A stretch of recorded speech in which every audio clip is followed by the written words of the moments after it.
Consumer behavior and subcultures. The influence of subculture on consumer behavior depends on factors such as subcultural distinctiveness, subcultural homogeneity, and subcultural exclusions. Now, what is subcultural distinctiveness?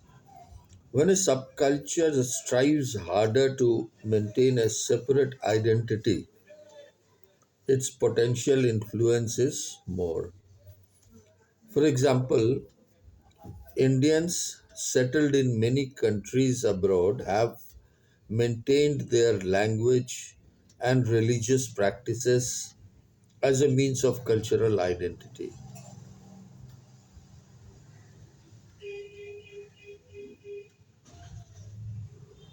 Subcultural homogeneity. A subculture with homogeneous values is more likely to exert influence on its members. For examples, Hindus, Muslims, Sikhs, or Christians of Indian origin appear to be members of separate subcultures. However, the common thread among all of these groups is that they have strong family ties, are basically religious, mostly conservative, have a common language, some Indian language, celebrate their festivals, and are male dominated. Now, subcultural exclusion. At times, subcultures are excluded by society. Exclusion tends to strengthen the influence of subculture and encourages the maintenance of subcultural norms and values. Like even today in India, scheduled castes are excluded from upper caste society. There are different tribal groups in India with distinct norms, customs, and values and are excluded by larger society. Afro Americans have at times been excluded from a white dominant society through the denial of education and job opportunities. So these are the three basic influences of subcultural factors. What are the different types of subcultural factors? What are the different types of subcultures? Number one, religious subculture.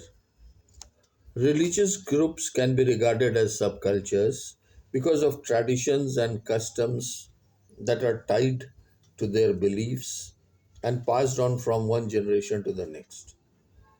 The members of religious subcultures make purchases that are influenced by their religious identity, particularly products that are symbolically and ritualistically associated with the celebrations of religious holidays, festivals, marriage, and birth or death in family.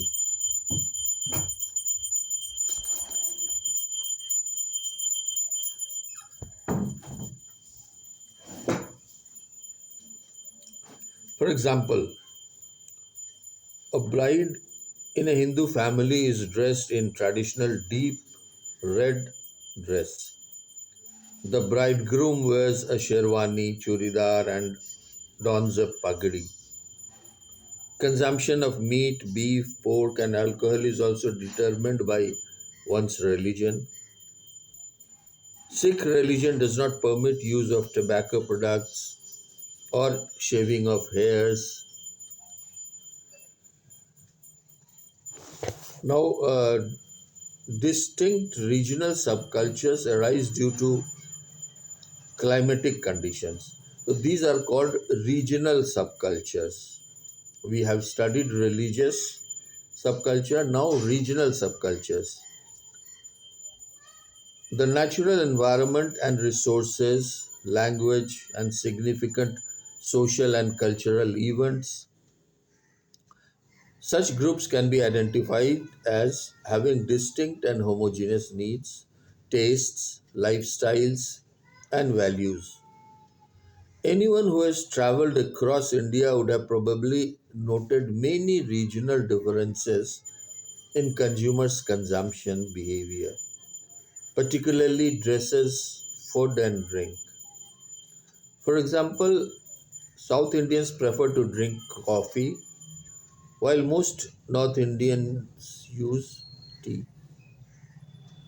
Dog meat is considered a delicacy in certain northeastern part of India, which may shock consumers in other parts of the country. Given such clear differences in consumption patterns, marketers have realized that India is no more a single market for at least some product categories.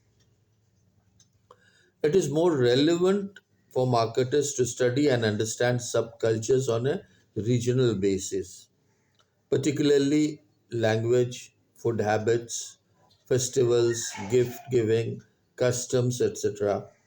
Some major Indian subcultural groups include Punjabi, Gujarati, Marwadi, Marathi, Tamil, Odia, Bengali, etc. There are so many different regions within this country.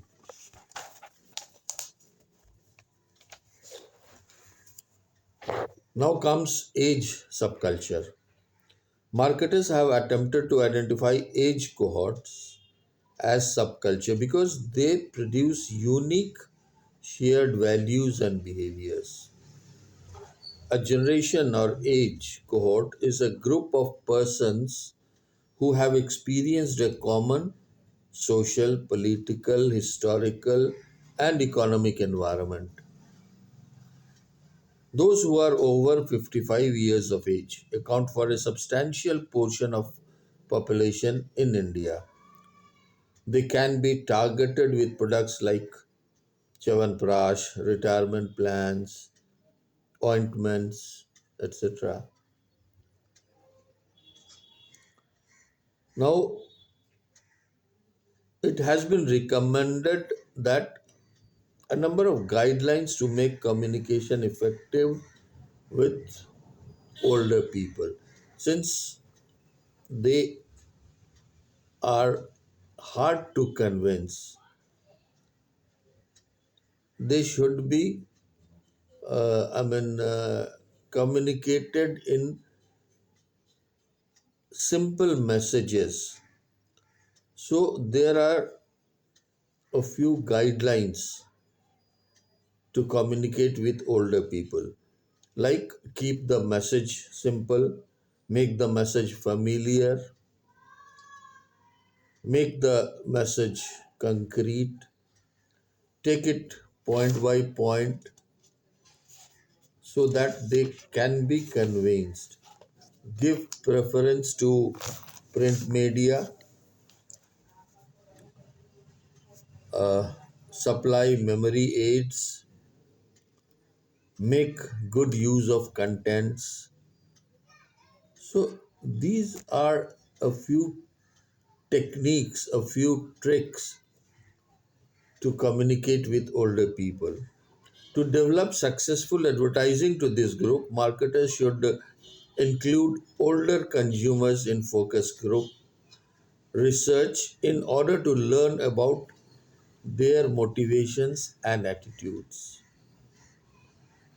Second, hire older copywriters to provide new perspective on this segment.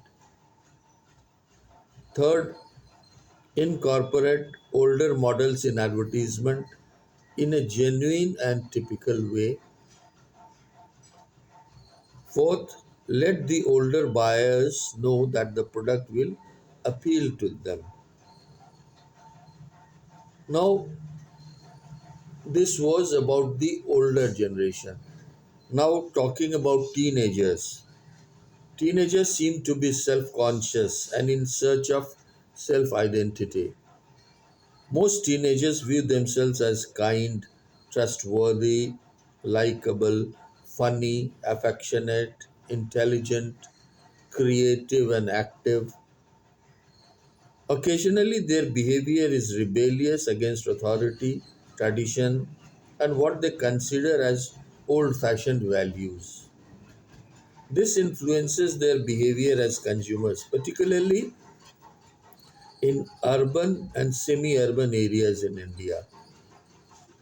They need to be accepted for support and nurturing. Most teenagers prefer to wear modern casual dresses, sports shoes of known brands, want to own autos that project a macho image, listen to pop music and watch MTV. They spend family money and often influence family purchases. So, for many products, friends are the most significant influence. Nevertheless, parents are still an important factor affecting many buying decisions. Their brand and store preferences tend to be enduring. This market is particularly attractive to marketers because preferences and tastes formed during these years can significantly influence purchases throughout their life. To influence them as consumers, marketers need to use appropriate language, music, images, and media. So, this was about age as subculture. Now, talking about gender as subculture. In all societies, males and females are generally assigned with certain characteristics and roles. Males are typically thought to be independent, aggressive, dominating, and self confident in almost all societies. They are viewed as the bread earners. Female, on the other hand, are viewed as gentle, submissive, tender, compassionate, tactful, and talkative. Their role is as homemakers with responsibility of taking care of children. The traits of femininity and masculinity represent the end of a continuum, and individuals have varying levels of each trait. Biological male tend to be toward the masculine end of the continuum, and biological females toward the feminine end. General roles are the behaviors considered appropriate for males and females in a given society. The market of women or men is not as homogeneous as one is likely to believe. According to CM Schaninger and MC Nelso and WD Danko, at least four significant female market segments exist. The first one is traditional housewife. She prefers to stay at home and is very home and family centered. She desires to please husband and children.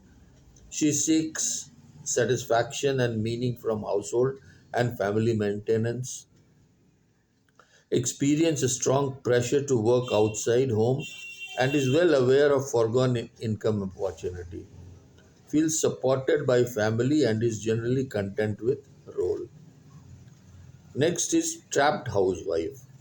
She would prefer to work but stays at home due to young children, lack of outside opportunities, or family pressure. She seeks satisfaction and meaning outside the home. She does not enjoy most household chores, has mixed feelings about current status, and is concerned about lost opportunities. The third one is trapped working woman. She may be married or single, would prefer to stay at home, but works for economic necessity or social family pressure. She does not derive satisfaction or meaning from employment, enjoys most household activities, but is frustrated by lack of time, feels conflict about her role, particularly if she has younger children at home.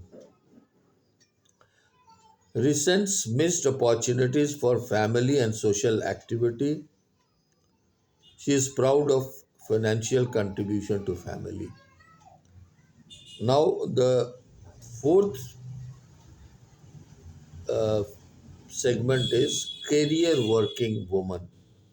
She may be married or single but prefers to work and derive satisfaction and meaning from employment rather than home and family. She experiences some conflict over her role if she has younger children at home, but is generally content, views home maintenance as a necessary evil, feels pressed for time. So many products are typically associated with either males or females. For example, in India, shaving products, cigarettes, pants, ties, and motorcycles, etc., are products for males. Bangles, bracelets, lipstick, sari, bindi, mehndi, etc., are female products. However, many products are now losing their traditional gender typing. For example, financial services, cars, computer games, equipments, etc., are now designed with women in mind. So, this was about gender as subculture.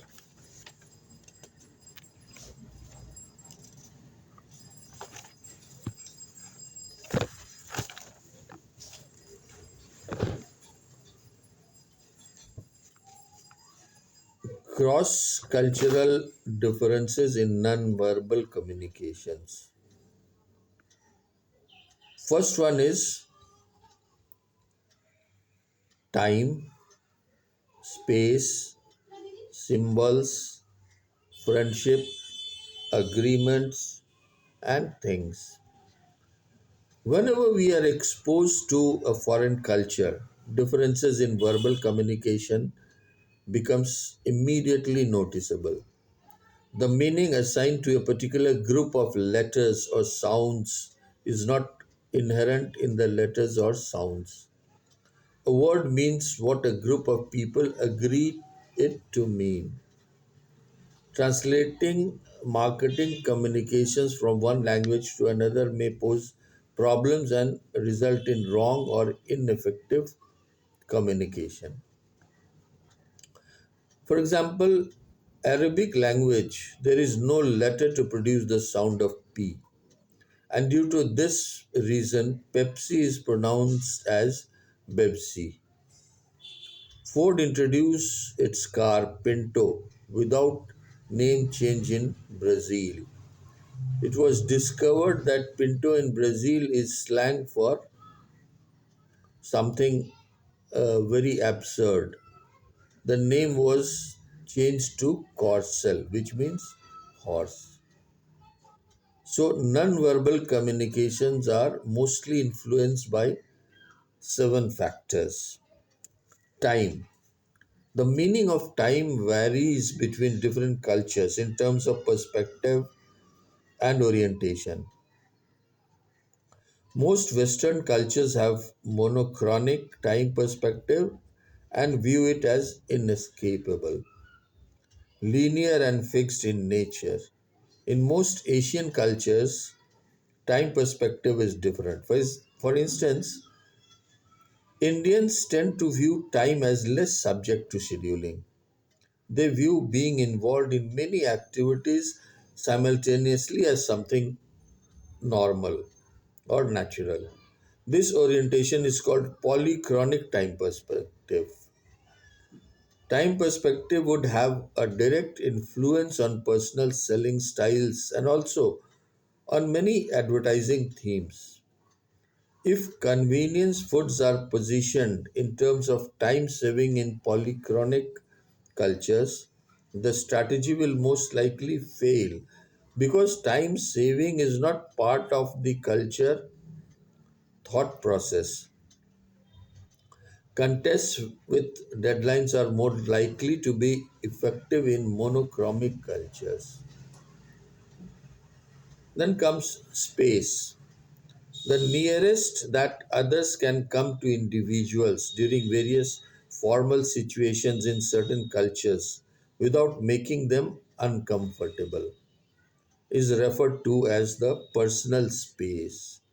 The implication of this is that people from cultures where personal space is short will tend to advance closer, such as South Americans and Arabs. However, if the other person happens to be from a culture where personal space is wider, then she or he would consider the other person as being pushy. The person from shorter personal space culture would consider the other person to be cold, as she or he would try to maintain distance. For example, Americans consider South Americans to be pushy and aggressive, and South Americans view North Americans as cold, snobbish, and aloof. In our Indian culture, too, it is expected that a significant and sufficient physical distance is maintained in front of others, as it becomes a very personal and very private uh, activity between two persons. Then the third uh, factor is symbols. The colors of dresses that people wear on different occasions carry a meaning. If a child is wearing a pink dress, it's quite likely that he would think the child is female. Such assumptions may be correct in most cultures, but not in Holland. Colors, numbers, shapes, and animals carry a different meaning in various cultures. According to N.M. Murray and S.B. Murray, even music has varying meanings across cultures. In Japan, four is a symbol of death. Malaysians associate green with jungle and illness. In some Southeast Asian countries, light blue is associated with death and mourning, and in China, white is a symbol of death. Now, the fourth factor is friendship. Friendship is a non verbal culture variable and imposes rights and obligations. Typically, North Americans make friends quickly and easily and also drop them easily. Agreements. In certain cultures, there is extensive reliance on written agreements to ensure that business obligations are honored and any disagreement are resolved. USA is an example of such a culture. In many other cultures, such as China, there is more reliance on friendship and kinship, local moral principles, or informal customs to guide business conduct. Chinese would examine the character of a potential business partner closely rather than the written contact. They would want to know and understand a person before buying from him or her. Next is things. Many things carry a symbolic meaning in different cultures. The knowledge of this becomes particularly important while offering gifts. The social and business situations that present occasions to present gifts and items that are suitable gifts differ in different languages, different cultures. In India, Diwali is an appropriate gift giving occasion to government, banking, and corporate executives. In Arab countries, gifts should be given in presence of others, while in China, gifts should be presented in private. Now, last is etiquette. Etiquette is the generally accepted way of behaving in social situations. Most Western cultures view noisy eating and belching as unacceptable social behavior. Eating meals using fingers and not the knife and fork is a common behavior in India. In most Western cultures, using fingers instead of knife and fork is considered obnoxious. American males habitually sit crossed legs while showing soles in front is considered quite insulting in many Eastern countries. Normal voice pitch and gestures differ across cultures. So these are the cross cultural differences in non-verbal communications. Now, what is this cross cultural consumer? It is the market is now international.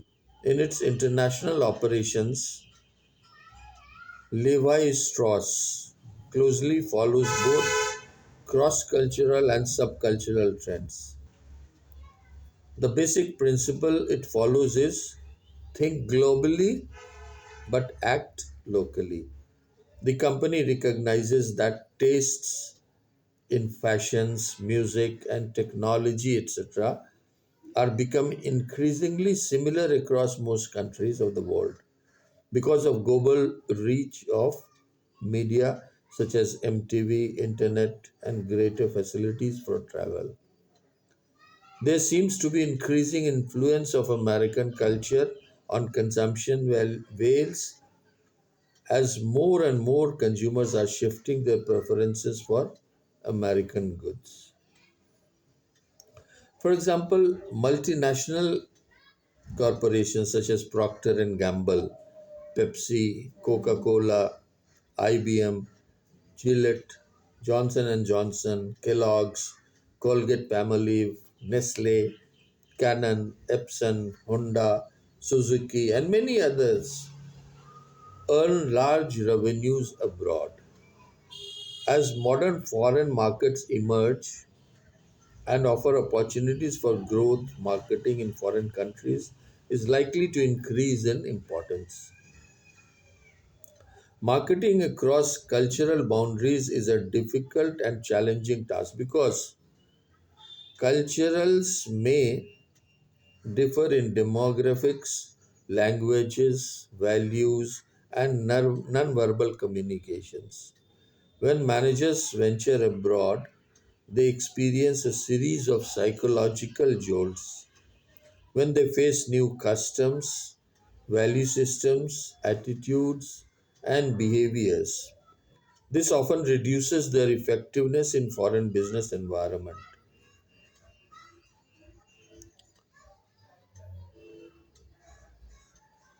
I'd give a few examples how these companies behave in different countries with different cultures, different subcultures. For example, McDonald's. McDonald's has a policy of adopting uniformity across global markets. But after facing problems, now it adopts products appropriate for particular cultures. When McDonald's entered India, it had to make the most dramatic changes. 80% of the Indian population is Hindu and they don't eat beef. So there is no Big Mac, which contains beef. In its place, there is Big Maharaja, which contains mutton. Many Hindus and almost all Jains are strictly vegetarian. And for this segment, McDonald's offers vegetable burgers. McDonald's also claim that only vegetable oils are used. The menu also does not contain any product containing pork because a sizable population in India is Muslim and considers it an unclean. What multinational advertisers are finding is that it is very difficult to assume anything when it comes to cultures. While many believe that the world is getting smaller and that cultural diversity will decline, as is suggested by the adoption of Western fashion in many Asian countries, there are others who are finding that differences between cultures remain firm. For example, some of the European countries with similar values and purchasing behaviors were banded together in a common market.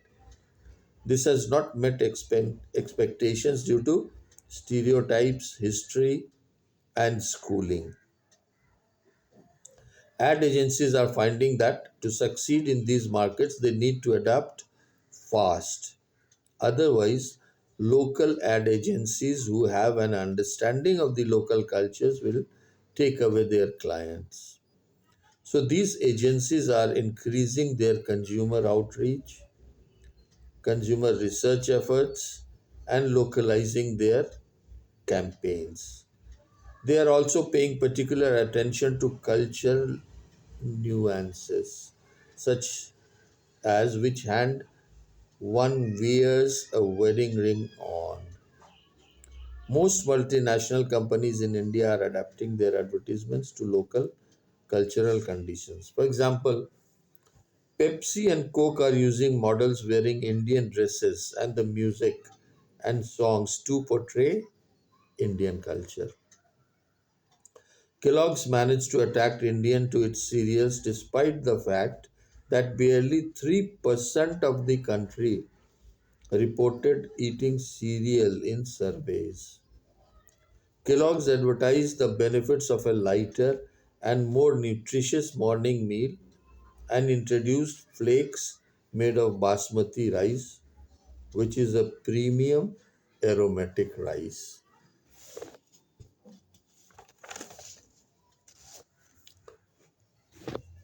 So we can summarize that there are two variations of cultural influences within a given country.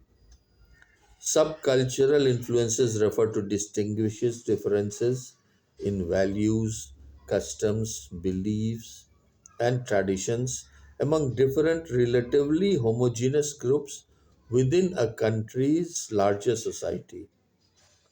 Subcultures may be based on religion, region, language, age, and gender, etc. In India, there is a great diversity of subcultures based on region, religion, language, caste, and subcaste systems, etc. Cross cultural influences are norms and values of consumers in foreign markets that influence strategies of multinational companies marketing their products and services abroad.